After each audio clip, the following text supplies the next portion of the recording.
I think you ought to know. Do-do-what-it-up, men's radio. Do-do-what-it-up, the place where men and women really speak. Do-do-what, do-do-do-what. Oh man, what a show. Do-do-what-it-up, it's men's radio. Do-do-what-it-up, this crazy show is on 3 times a week. Do-do-what, do-do-do-what. Now Russ and Phil are there to help with all your cares. We laugh, we cry, we talk like grown-ups do. But if you're sad and low, do-do-what-it-up, it won't cost you no dough. Do-do-what-it-up, radio, that's the place for you. With Russ Kane and Phil Dave. Oh, yes, that's absolutely the way to start. Bye. Pardon? Bye. Oh, that was very quick. Now. That was it. I'm going mad thinking today was Monday. I'm telling Phil certain technical things. He goes, but it is Wednesday. I'm going,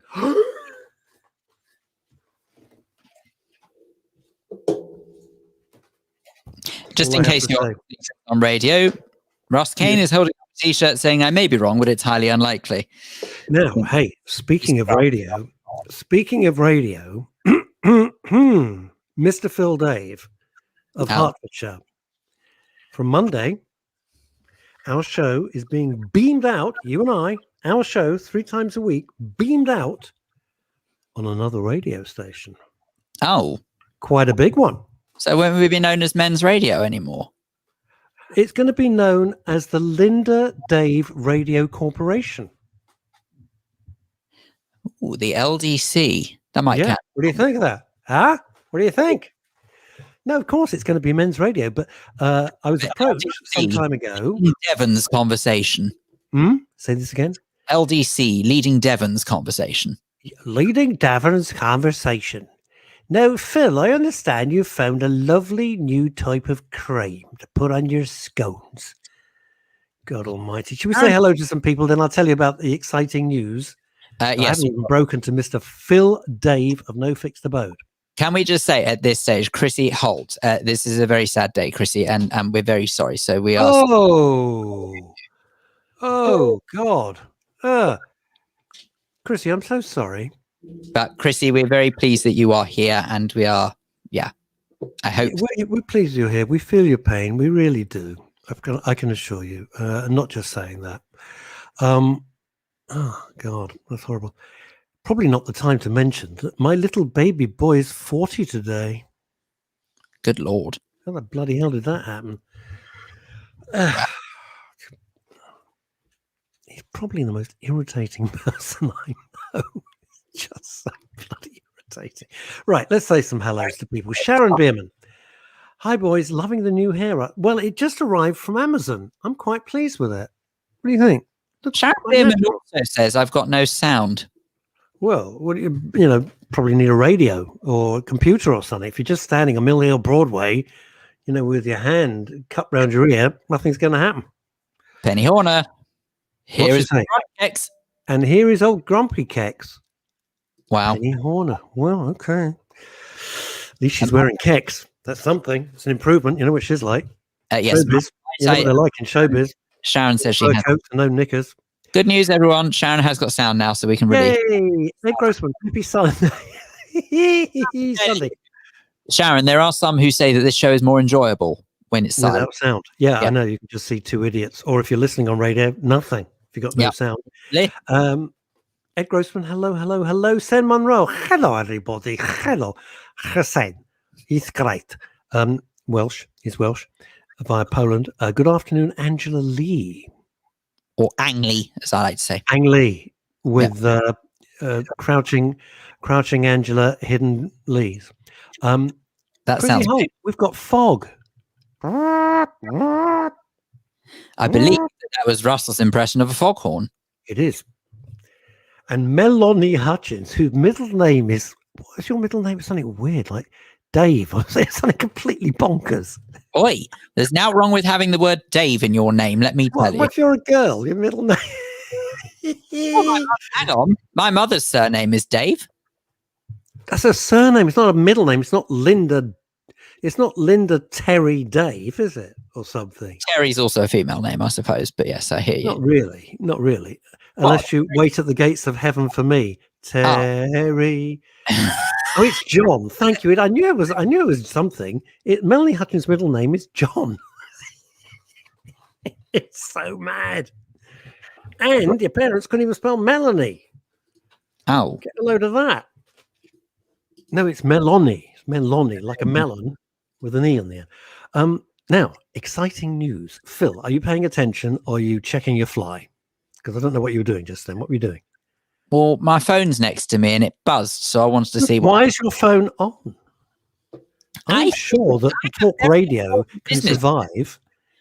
Oh, you don't understand. I am very much in demand. I mean, the fact that I give over an hour of my time to you on Wednesday is quite extraordinary, really. Ladies and gentlemen, this is the prime example, is you give an ingrate a break. A break. They turn on you. They treat you like trash. Sen Munro, it's funny, actually. Sen says, I thought I was the most irritating person you know. Compared to my son, Sen, you are the Pope. It's just... Wow. Yeah. I really don't like the thought of you being the Pope. Who's Sen? Pope Sen? That would be hilarious. Oh my God, Sen would be a perfect Pope.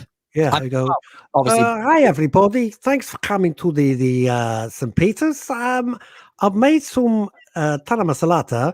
I don't think there's enough around for 100,000 people, but bring your own next time. That'll be it. Sen, I don't know how you'd feel about sort of, obviously, I don't want to be assuming that based on sort of coming from a background of Islam, whether or not you would actually be happy to be a Catholic Pope. Islamic Pope, it's genius.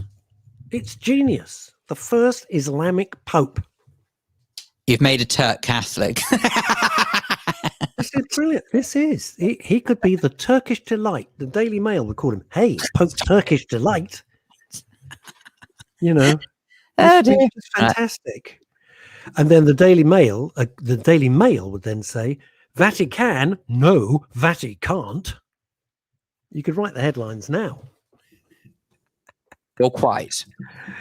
Marilyn may be dead, but Sen reigns supreme as Pope, says the Daily Star. Oh, Dawn Neeson from the Daily Star is our guest on Monday, by the way, Philip. Dawn Neeson, yeah, really? She's our special guest. Yeah, it's only taken me months. I'm not surprised. She's always on Talk Radio. Which is on our show, because we've got the big show now. The big show, baby. Ramsey says, Tara Salata is Greek, not... Ramsey, I know. Don't be so literal. Fine. Okay. In that case, make it Shajik and then you're halfway there. What would the sun say? We've got to think about something. It's sensational. The sun. Sensational. Pop goes the Pope in your soaraway sun. Linda Lusardi says, I welcome this. Yeah, that could work. The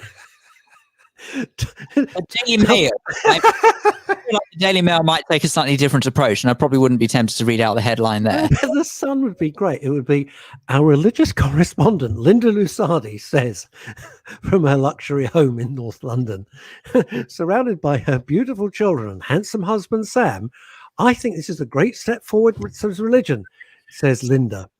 38, 24, 22. That's what the Sun. Wait, hang on. Whoa. What measurements are you giving out? That's a telephone number, you idiot. Oh, fine. Right. Anyway, back to our big news.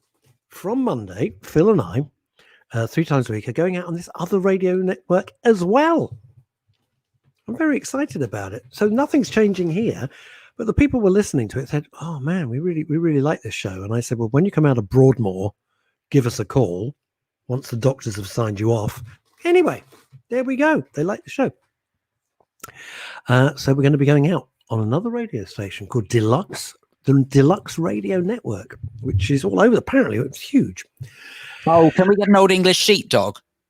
No, that's Dulux, you fool. I don't want any more dogs. Honestly, I'm dogged up to here. Oh, that's nice. Sen's still laughing. Of Uncle Sen's rice.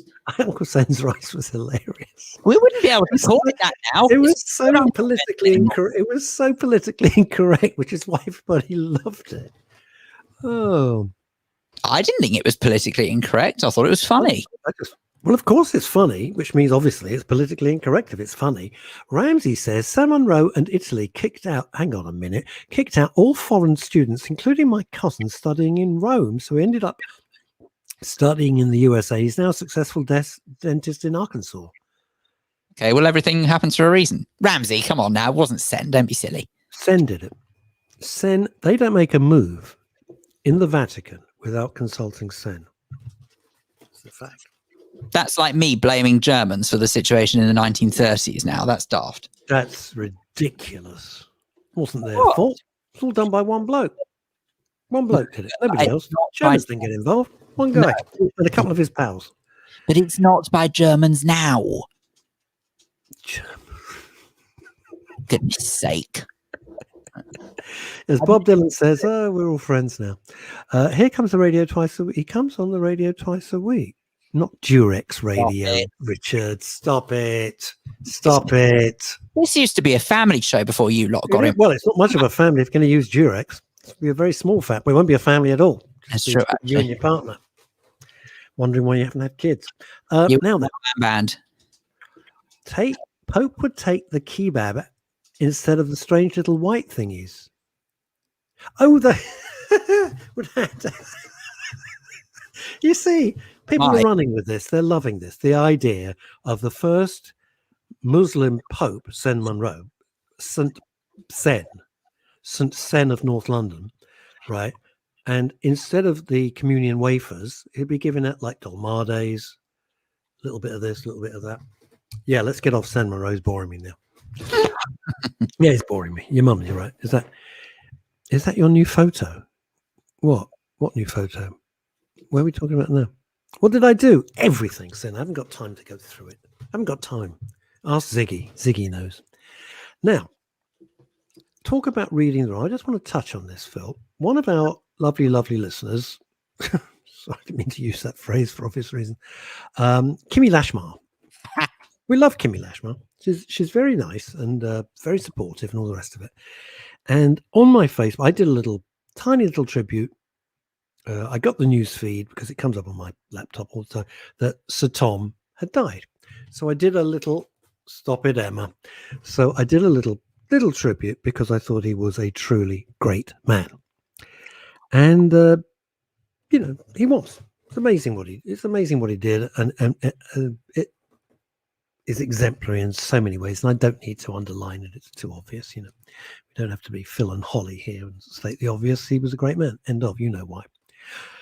But Kimmy did a comment, about his age and something like that. Oh my God, she got trolled.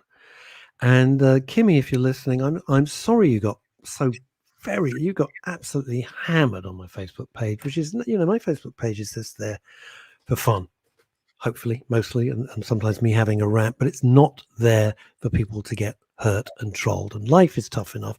So I wanted to say two things. Kimmy, hope you're okay.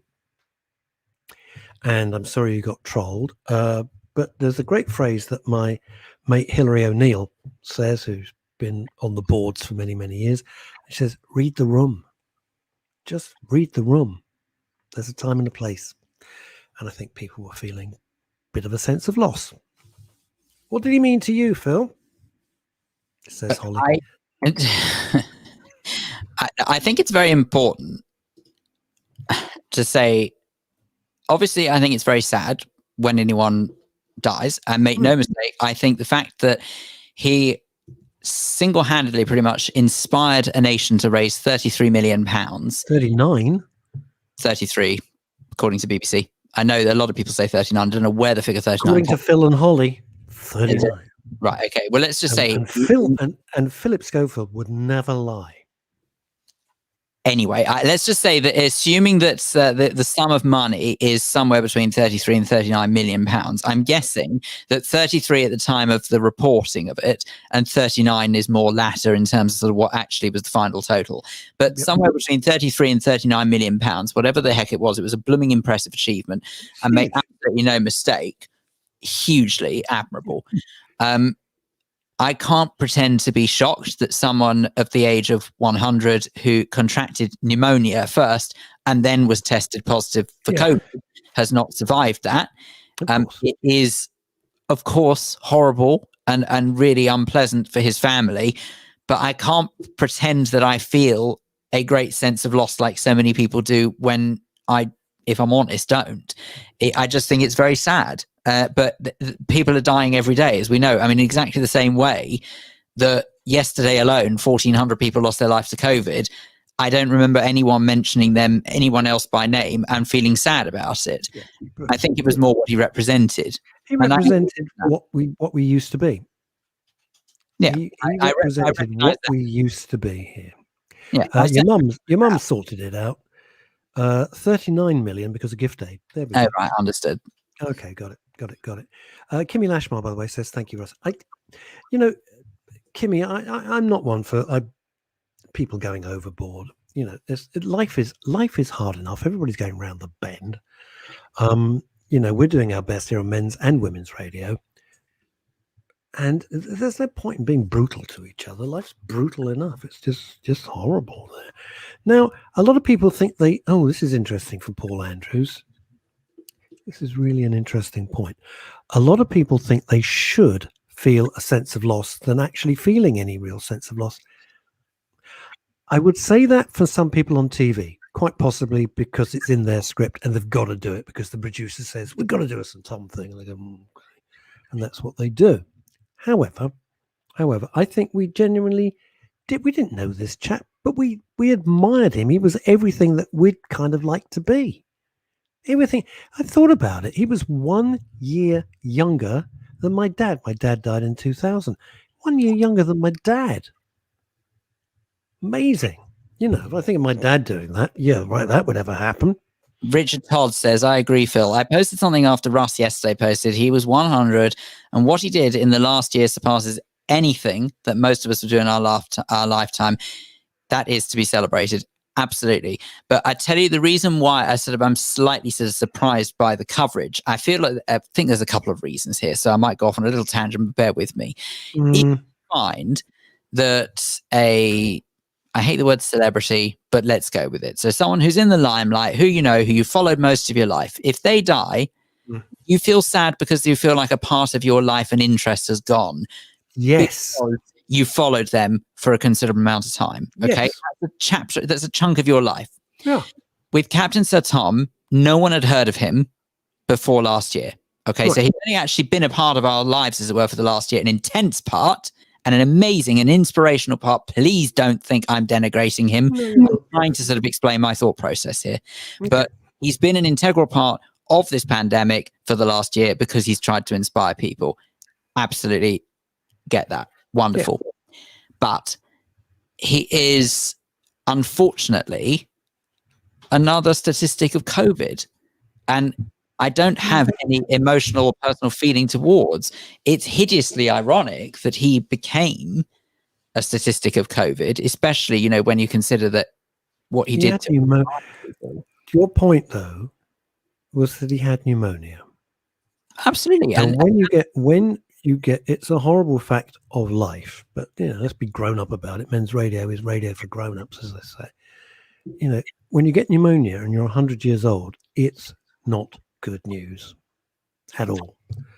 And then he got COVID. So whether he'd got COVID or not, the argument goes, well, he would have, if he had not got COVID, he might well have survived the pneumonia. I have no idea. I'm not a doctor. Don't pretend to be. There we go. No, let's not go on the Barbados thing, Ed. If you can't work out your bucket list at 100 years old, what is genuine? I'm serious, Ed. What's the point? The guy's 100. He'd always wanted to go. I need to also point out as well, though, and again, I'm really sorry that I'm coming across as cold, but we're talking about feelings, and this is just how I feel. I don't think that we're very good in this country at talking about death, right? I know this sounds a really sort of morbid thing to say, quite literally, but it's kind of true. We spend so much time talking about how we can save lives rather than actually how we can live lives and celebrate lives for whilst we've got them. But the awful truth is, everyone will go eventually. Now, I appreciate that sometimes it's sooner than necessary, but that's sadly just the way it goes, whether we like it or not. What I would love to think that something like Men's Radio does is raise awareness for certain ways and means that people's lives do end sooner than they have to. But it does happen. And I think the sooner that we actually sort of have more of an open conversation about the fact that not everyone lives forever, that's the only thing that's certain in life. All right. I'm going to jump in. I'm going to jump in because you've raised some very interesting points. However, I used the phrase earlier, which is a phrase that I nicked from my mate Hilary O'Neill, which is read the room. You are 100% correct. Other people on other people's Facebook posts said, well, he was 100 years old. What do you expect? You're right. But there's a time and a place to say that. People getting on the grief wagon is bullshit. I hate that. I've always hated that. Something happens. And you think, well, when did you last buy their record? When did you last think about them? All of this nonsense. You just want to be there because, you want to be there. So last year, when Eddie Van Halen died, my guitar hero of all time, up there with Hendrix, I was really upset. Died young, cancer. When Neil Peart, the drummer from Rush, died, my opinion, one of the greatest drummers of all time, I was really upset. It means nothing to other people. Why would I? Don't expect it to. Did I know them? No. Had I met them? No. No interaction with them whatsoever. But they were part of what made me up, and I admired them, right? And they were taken way. I think Neil Peart was 66 or 67. Eddie Van Halen in his early 60s. Way too young. There's so much more to give. So I get the whole thing that you're saying that he was 100 years old. What do you want him to live? 200 years old? Yeah, it would have been lovely, but it's not how it works out. I just feel as though that we don't prep ourselves properly for the inevitable. Now, make no mistake, okay, I would love it. I'd love to think that those who I'm fond of, those who I admire, go on forever. And maybe they do in here and in here, but they don't physically go on forever, whether we like it or not. And for the record, it hurts like hell when someone you're close to goes. You know that more than most, Russ. But it is a fact, whether we like it or not. I mean, I still get days when I curl up in a corner and I can't believe that my grandparents aren't around anymore. And no, you were very, very close to your grandparents. It was 18 years ago. That's nuts. 18 years ago, and it still gets me. I just did an article. I just did a long interview. There's a book coming out, later this year, all about grief and dealing with grief. And the author reached out to me, and I thought about it carefully because I don't really like to wander back there, to be honest. And I did a very long 1.5-hour phone interview. And the piece is beautiful. I have to say she wrote it tremendously well. And what I said, and I called the piece because it just came into my head as I was talking to the author, was there's no statute of limitations on grief. So for you, it's really interesting. You say, but it was 18 years ago. Who cares? It doesn't matter if it was, 800 years ago. It doesn't matter. There's no statute of limitation on grief. And the other thing is, they say time's a great healer. Well, bullshit. It's not. What it does, it helps you to learn to live with it. It teaches you to adapt. It teaches you to evolve. Look at Chrissy Holt. It would have been her son's birthday today. Now that is hard. That is hard. I know we always take the rip out of Chrissy Holt because she's a good sport, but that's a hard thing. Come on. Losing your kid is horrendous. Can't think of anything worse. But what the time does, and I'm sure other people would agree, or maybe not, it gives you coping mechanisms so you can get on with your life, because that's what you have to do. It's as simple as that. Jules is saying some very interesting things. Could you put her earlier comment up Would you mind? I agree with you, Phil, the one that starts with that. I agree with you, Phil. I understand he was a lovely man, made a lot of money for charity, but I really do not understand the loss of words or the shock and upset that people are feeling. He was 100, lived an amazing life, but I don't know him personally, and I don't feel upset by it. Sorry, Ross. No, they don't need to apologise to me, because an opinion is an opinion. It doesn't mean you could be. It's not, whether it's right or wrong, it's your opinion, unless you think the Earth is flat and you're a COVID denier, in which case you're an idiot, which you're not. Jules goes on to say, completely agree, Phil. Grief is devastating for loved ones, and sometimes it comes back and hits us at times. I don't feel the same way about those I'm not close to. I'm sad, yes, that it is, but that is it. Time is not a great healer. You just learn to come to terms with it, but it never heals. Kind of agree. That's true, but that is true. And you're betraying someone. In Phil's case, he adored his grandparents, and they're gone, and he feels their loss. It is the natural way of life, but even so, anyone who says he's not entitled to feel that loss, I don't know what's the matter with you.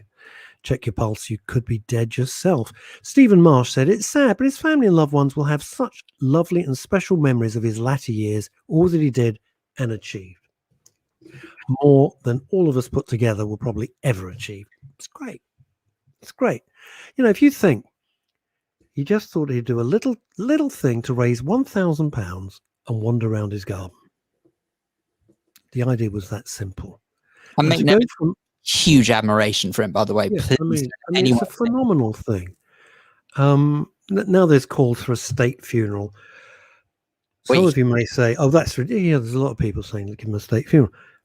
The thing that would do would be a fillip, no pun intended, to the country, because no one does state affairs better than the United Kingdom. It's the best. It's the best.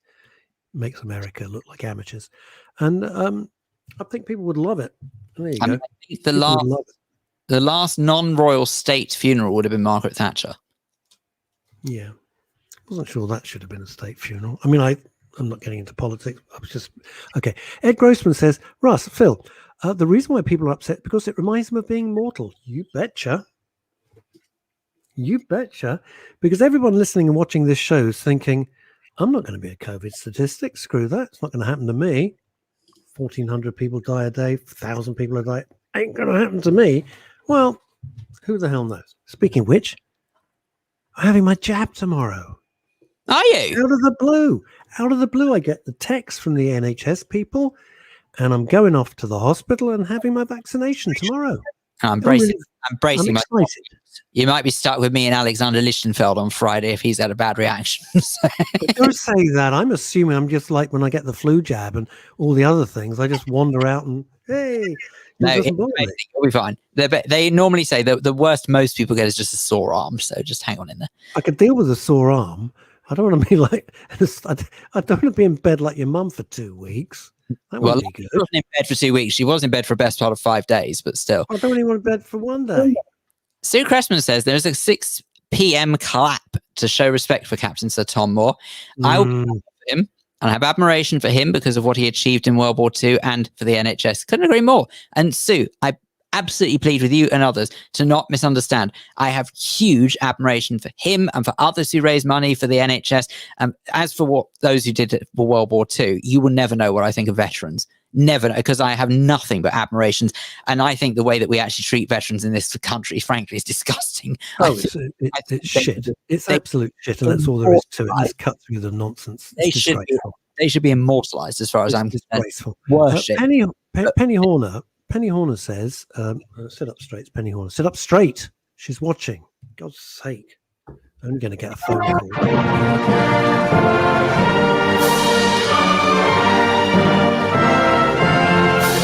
Benny Hill. Good evening, sir. Good evening, viewers. Penny Horner says a statue. Now, I think. No, it'll be pulled down. I love that. Oh, it'll be pulled down because, captains' lives don't matter or some bullshit. A statue would be lovely. I think that would be crackingly good. That would be crackingly good. A great idea. In his hometown. Not in Trafalgar Square or something. In his hometown. I think that would be smashing. Penny has decided to say... I have no idea what those things are. They are. I can't see what they are. The syringes. Are they? Sent you 5 syringe emojis in a row. What pen? I don't want 5. Oh, welcome, Mr. Kane. We're going to try the new. We've run out of the Oxford. We've got the Liverpool University vaccine. It's and you get a free tattoo. A free tattoo. What would you have as a tattoo? I wouldn't have a tattoo. Me, I wouldn't have a tattoo. What would I have? I might have the words "never again." Actually, I've thought about it. I might have the words "never again." I don't need to explain that more. You get it. Russ, if I had to have a tattoo, yeah, I might do something like Bill. Bagels are forever.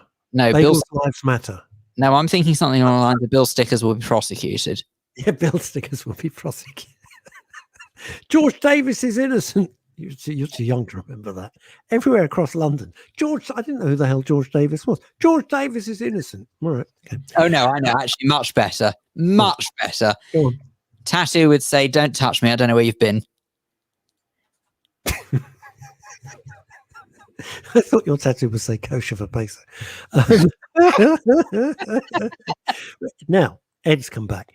Russ Phil, arithmetic. There are. Would you like to read this? Who? Sorry. Would you, Ed Grossman, if you'd like to read Ed, it? Good point. Sorry, Phil and Russ. Arithmetic. Yep. There are 30,000 COVID patients in hospital. 7,000 die each week. That means 25% of those in hospital may last just one. Well, I assume just 1 week. Well, look, I mean, I hear that, but then if you look at the wider statistics, Ed, technically speaking, it's supposedly around, you've got an 85 to 90% chance of surviving COVID. So let's say that the bulk of people don't end up in hospital, thank goodness. And even more to the point, those who actually get COVID possibly don't even know they've had it. Believe me, you will know if you've had it, but I mean, still, some of them don't. Do you know what? Lloyd Beanie's come up with a very good point about tattoos. And we were stupid. Lloyd, get a tattoo of the MRS logo. Come on, where's your commitment? Well, the problem is, I might just have when World Entertainment Network News. Oh, you know, Hazel Beanie is innocent. heaven forbid MRS rebrands, right? You're screwed. What you could do, if you have MRS as a tattoo, you could have the words "ooer" put above it. Ooer misses, that would be the one, especially as Lloyd's avatar is Charles Hawtrey. Which I've never, I guess, because we love Carry On films. I have to the most unlikely I didn't know where this conversation was going to go today, but I really didn't think it was going to be here. Oh, can I? Can I tell you, we're about to talk about tattoos. I need to tell you what came up on my, to those who don't know, there's an application called Time Hop, okay? Time Hop gives Time Hop. Yeah. If those who don't know, I don't. Right. Time Hop is an application that allows you to look back at what you did on social media on this day in history. Okay. So it sort of connects to your social media accounts. It looks to this date in years gone by, and it will put either posts or photos or whatever it is. And this came up from my Time Hop 10 years ago today. And I had put on Facebook, perhaps I don't make myself clear. I am a straight talking kind of guy. If I've done something wrong. It's your dating app. No. Okay. If I've done something wrong, tell me. Don't go weird. Am I on my own here? Now, I can only assume I genuinely don't remember what the incident was. Now, I genuinely don't remember what the incident was, but I used to use social media to rant. I mean, I still do, to be honest. Look at this show. But I used to use social media a lot to rant and to vent frustration. But the problem is that, I mean, whatever it was pertaining to, I've absolutely no idea what the devil it was.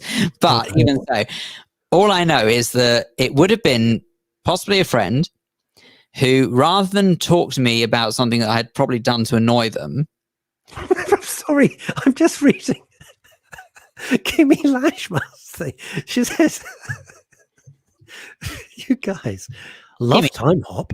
Apparently 7 years ago, somebody left a shoebox with new men's shoes in my garden hedge. Gracious me. Right. Going back to my boots. Hey, anyway, right.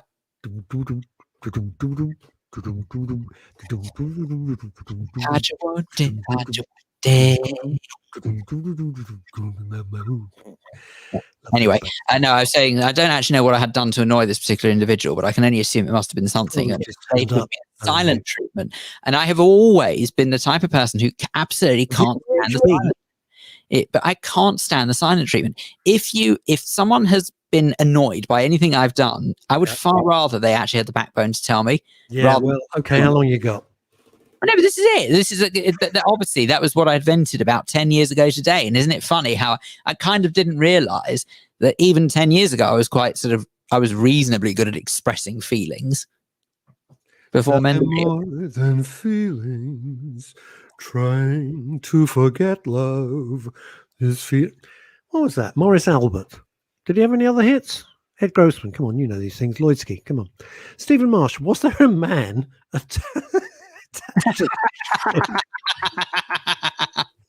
That's very good. Well done. We like Sue Crespin says, is Time Hop something like a DeLorean? God.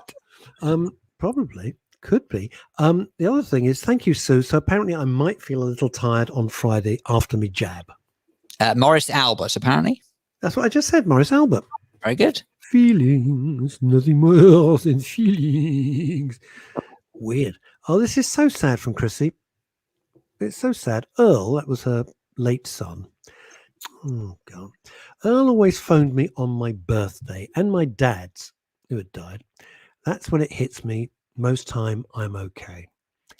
You know, the thing about grief, and then we'll move on, but the thing about grief is you never know what's going to you never know what's going to trigger it. Ray Gelato. Still got them. How much?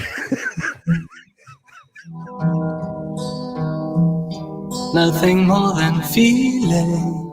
Good God, it really was an awful song, wasn't it? Right. Well, it was a huge worldwide hit. Sue Crespin's coming back. This is a good one. I had a close friend who completely blanked me about 3 years ago. This is what Sue Crespin says. I still to this day don't know why. I do wish people would just say why they do this. Sue, I know why. I know. She phoned me. You charged her twice for 2 cups of tea at Nailcoat Hall. She'd only ordered one. Oh, Sue, come on. If you're going to do something, if you're going to do a complete rip-off. Totally rip-off. If you're going to do something daft like that, then frankly, you've only got yourself to blame. Yeah, I know. You know, and don't pretend it was laps on Souchong. It was PG tips. It cost you 6 months. I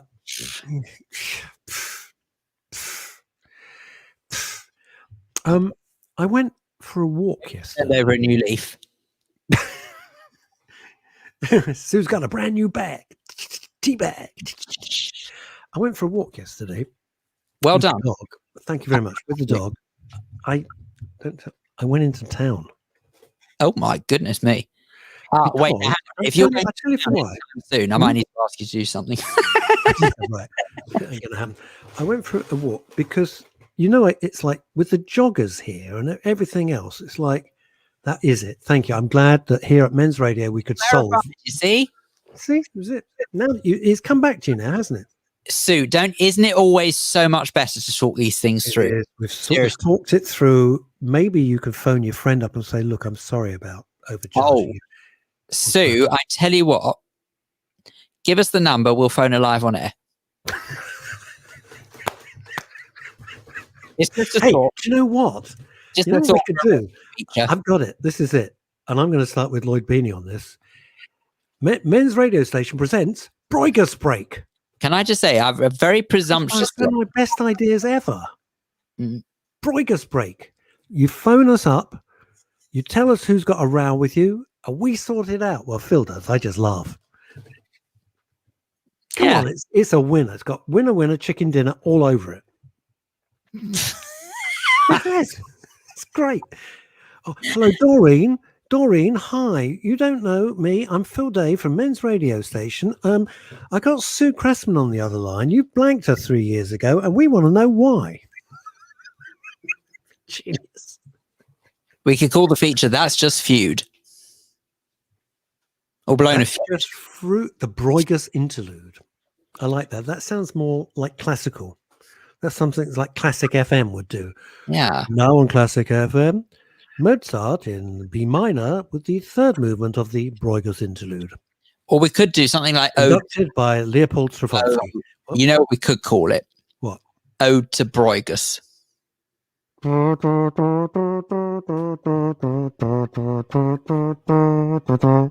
better than Do you think Deluxe Radio know what they've let themselves in for? I don't think they do. I don't think they have no idea what's going to happen there. Lloyd likes my idea. Remember, Lloyd came up with the best idea ever. Lloyd and I sit when we used to have lunch, me, Lloyd, and Larry, or sometimes often just me and Lloydski, right? Well, and every lunch, this is like Seinfeld, but it's absolutely true. Ever since I've known Lloyd, since 1974, there's your dad again, looking rather fit. Every lunchtime, he's got a new money-making idea. It's fantastic. I don't know, over the many years you've been my best mate, how many ideas. My favorite idea was beanie toothpaste of the flavors that you really like. I personally like the idea of baked. No, I quite like the idea of baked beanie. Baked beanie toothpaste. Now, you can do every gag about a beanie. Trust me, we have exhaustedly mined that rich vein of comedy. Any children, beanie babies? Yes. What's that?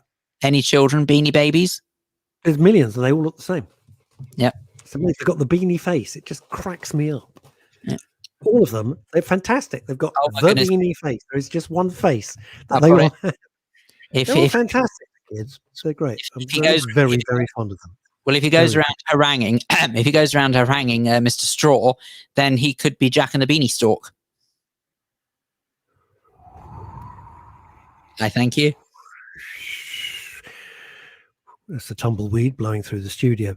Deluxe Radio, is that run by Labradors? Credit where credit's due, and I'm a Jew.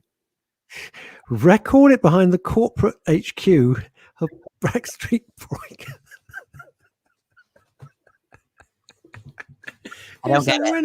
This is one of my best ideas, up there with the flavor. Are you yawning? If you're going to yawn, put your hand over your mouth. I thought you'd like to be reminded of your travel days and look into the Blackwall Tunnel. Blackwall Tunnel back into the sun in sands. There's quite a all of that. And the A40 coming into town all the way back to the Hoover Building on your left.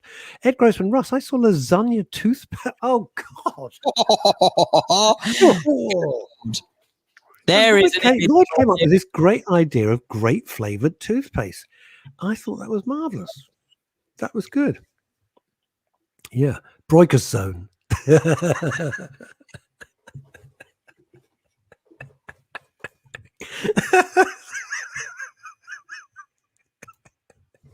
It's very, very silly, but I think people would.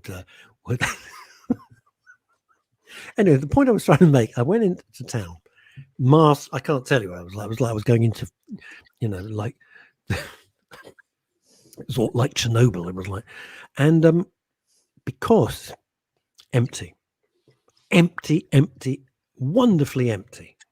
Technically, is it? You still have to wear nuclear wear if you're going to Chernobyl. I would, yeah, if you're within the certain. Yeah, but it must have calmed down by now, surely. I don't know. Do you want to go there on a fact-finding mission? No, but it's the same as Hiroshima. I mean, Hiroshima's been completely rebuilt now. Yeah, but that was 1945. This was 20 years ago. Is it 45? Well, Hiroshima, of course it was. It was World War II. Then Nagasaki, then they capitulated, or the word is.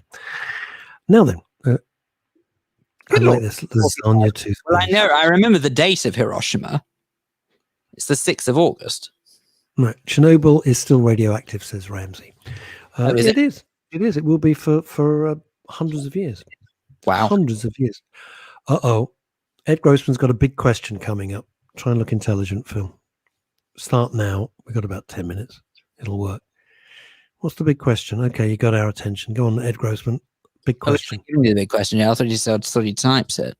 No, he's got a big question. Hang on a minute. What's this delivery soon? Got a visit. What's going on here? Sue Cressman, I will have to go in a little while because I have to say. Oh, Sainsbury's. What happened to all of us? We've all gone round the bend. I will have to go in a little while because I have a Sainsbury's delivery soon. I don't want to go to supermarkets anymore till I'm fully vaccinated. No, I haven't been to a supermarket. You're absolutely right, Sue. I won't go. I'm with you. I absolutely won't go. I think you're quite right.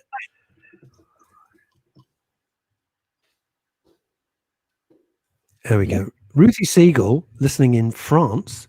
Bonjour. Yeah, listening in France. Speaking of France, actually, what's occurred? Where's the lovely Francois? Where is Francois? We haven't heard from her for ages. We don't know.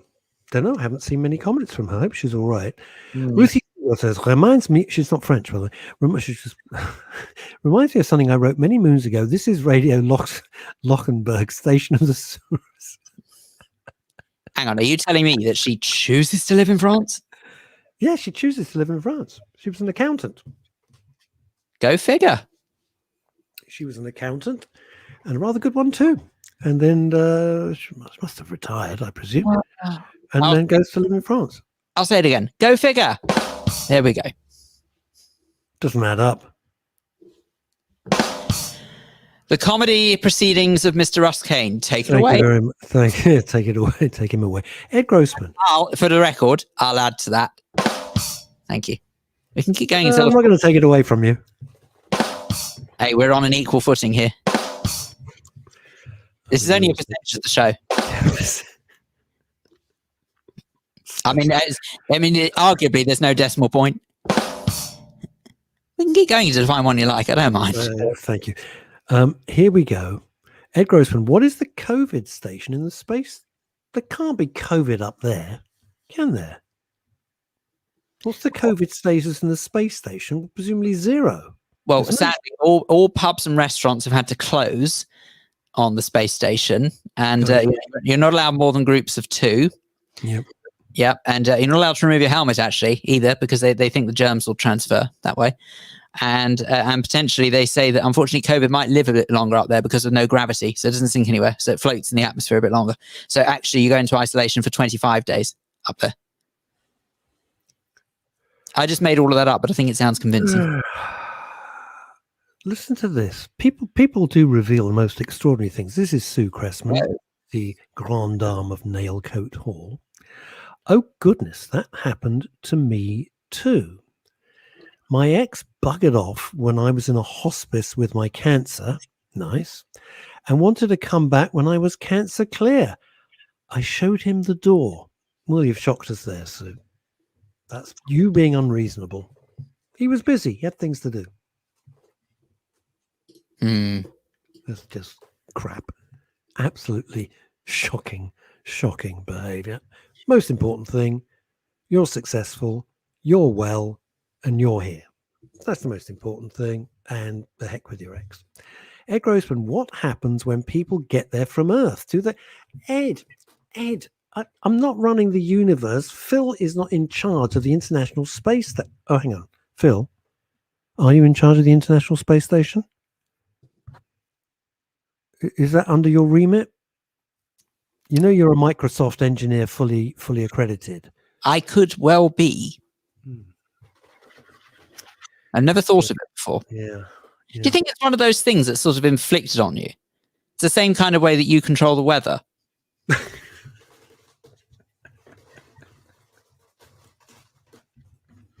I make a phone call every day to ask what the weather's going to be. Can't be bothered to look. What's the weather going to be today? Put me through to the Meteorological Society, please. Yeah, hello. Well, how things going to happen? I'm growing a beard. Are you? Thank goodness for that. You're just scruffy. You thought I hadn't shaved? No, I'm growing. I haven't shaved. It's my protest. I was so shattered last night. When are you going to start shaving? Well, I live in hope. You know, you have to wait for a particular process to take place for shaving. Yeah. And sadly, I'm still waiting for that process at the age of 34. But one I might do is I actually might go and have a shave later, because I was supposed to last night, and I'm just so tired last night I just couldn't be bothered. So I thought it was Captain Birdseye when the show started. I know. I'm looking a little bit designer stubble meets schlock. And I've never seen anything. You've got a little baby face with baby skin. It's ridiculous, and I've never seen like me. I have a shave, go into the kitchen and like, oh crap, I need to have another shave. No, I've literally absolutely no disrespect to your boy, but I've never understood facial hair. It just doesn't. It does not suit me at all. I don't like it. You'd look weird. You'd look like, I don't know. You'd look like an exile from Stamford Hill. Were you inspired by Timmy's beard? No, Timmy is not. Timmy, I said it, silly bitch. No, he has not inspired me. I'm very fond. I've got to tell you, watching. Is it called the Celebrity Cook, Best Celebrity Cooking Show? It's the one that this the one that Mary Berry's on. Oh, it's a great show. It's great fun. I don't know who the people are, but they're great. And there's a very camp guy, and every time he speaks, he's just hilarious. He's just so funny and charming. He's the only person I've seen. He makes Timmy look like sort of Bruce Willis. Off the scale. Seriously. Timmy is like Butch compared to this. I don't know who he is, but he's hilarious. I'm terribly fond of him. I think all the contestants are great. Great. Good show. Claudia Winkleman I love Claudia Winkleman. I'm a huge fan. I think she's just terrific. Well, so did the BBC, the amount they pay her. She's the highest paid female star of the BBC, apparently. Well, I think she's the most charming star on the BBC. What do they pay her? Is it a fortune?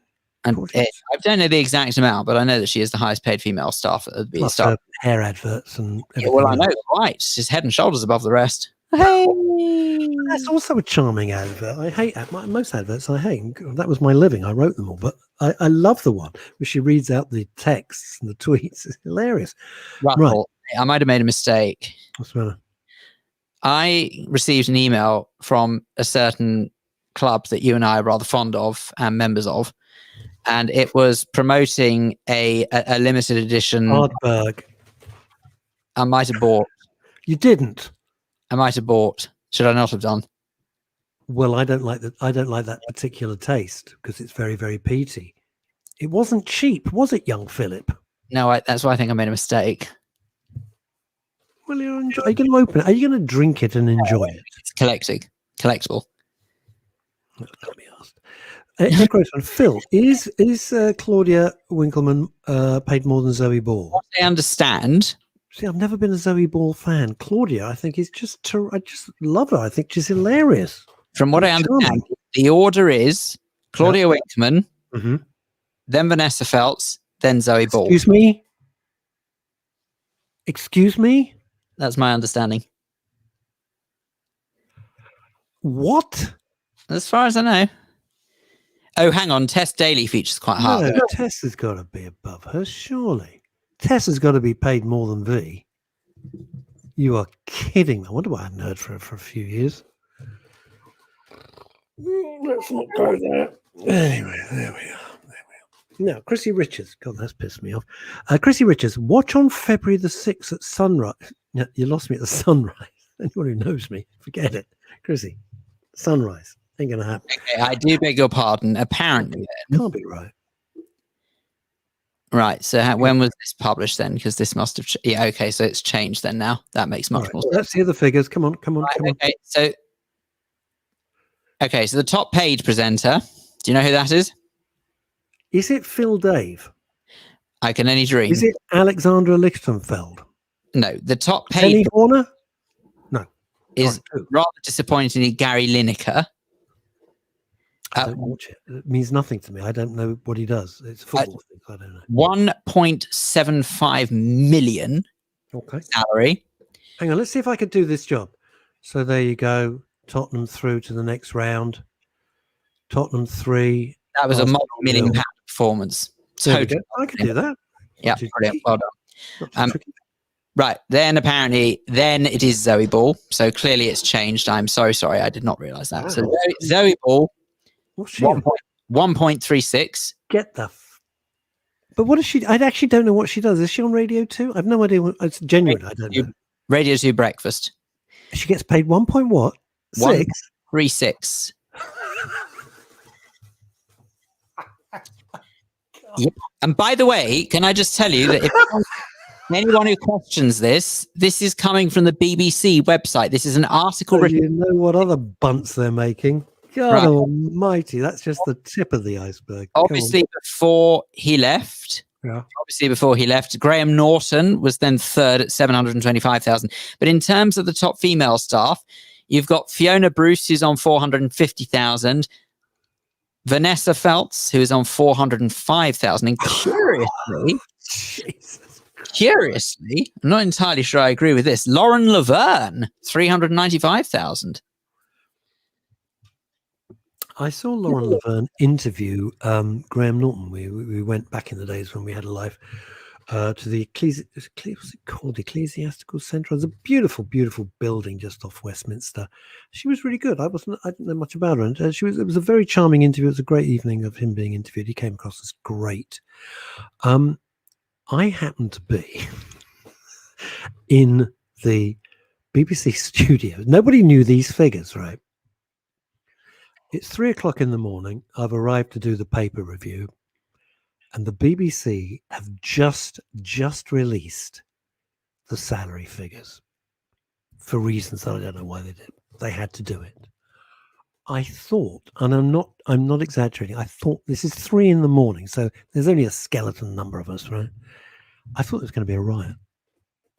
The language, the rows. Oh my God. People were absolutely gobsmacked. These are people working for the BBC. They were gobsmacked. Yeah. One of them, I actually thought I was going to have to sort of call a doctor to calm her down. One of them was our hostess at the fabulous dinner party we went to. Just for the record, by the way, that price list was taken from the 15th of September 2020. So I don't know if it's changed. It's gone up. They're getting more. Getting more. Graham Norton was getting £15,000 per each Radio 2 show before he left. That's from Ed Grossman. Ed knows these things because he does a lot of the negotiations and sorting out. That's his job. He doesn't work. He doesn't represent Graham Norton. Just want to make that clear. Wow. Chrissy Richards, disgusting. Well, it's not your money because I doubt if you pay a license fee. You live in Spain. It's kind of our money. No, it isn't kind of our money. It's our money. I don't object to that. I object to all the middle managers and all that bollocks. It's just rubbish. I don't object. They want to pay the stars that. They want to pay the stars that, you know. Otherwise they'll walk. It's having been on the receiving end of the low paid staff there, I do think the disparity is pretty disgusting. It's not just a disparity. What Phil's being very polite about is you've got the stars getting paid insane amounts of money. And then the other people who work their backsides, and they really do. When Phil knows, he was there, he was doing it. You work crazy hours, you work very hard. It's very restricted, and the money that you receive is nothing special. It's nothing special. Football players, but well, it's the market value. You see, I don't follow football, and it's market rates. Ed's just funny. I just said market value, and Ed came up with the right phrase: market rates. Linda, it's crazy money.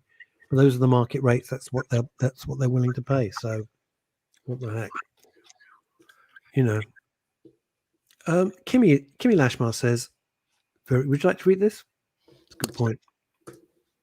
Some things are best not brought to our attention during these unfair and unprecedented times. To be fair, Kimmy, you're quite right, but I would suggest that it is some information that's out there in the public knowledge that's free to look up, and it's not like we've broken it exclusively. I hear what you're saying, but it's just the way the conversation flows. And also, Kimmy, I'm going to say one thing which you won't like, but it's true, and it's how I keep saying. If you think and go through life thinking it's not fair, life isn't fair. There was never a deal between us and life that said it's going to be fair. Good Lord. And it's not fair. Just seen a news headline pop up, which is primarily in my news feed, and I recognize it won't appeal to many people, but I'm going to say this all the same, especially given the news last week. Close enough. Almost 50 kosher shops issue ban on customers entering without a mask. About blooming time. Well done. Good grief. I was guessing. I was absolutely guessing there. Well, I did think I sort of slightly gave it away when I said it probably wouldn't appeal to anyone. Hey, that's it, folks. So sorry. Time's up. We'll be back on Friday. Durnford. We'll be back. Yes, we will be back, by the way, on Friday at 11 a.m. So that's nice. Yeah, me, post-COVID vaccination, so I might be like this. This is very true, actually. Well, Russ and I have to have an afternoon nap during the show. But to be fair, I had to take an hour off from last week's program, so he probably is. Oh, no, don't link the two. Oh man, that's a terrible thought in my head. Don't. You had to take an hour off because of a funeral. We'll see you Friday. Don't. Bye. Bye then.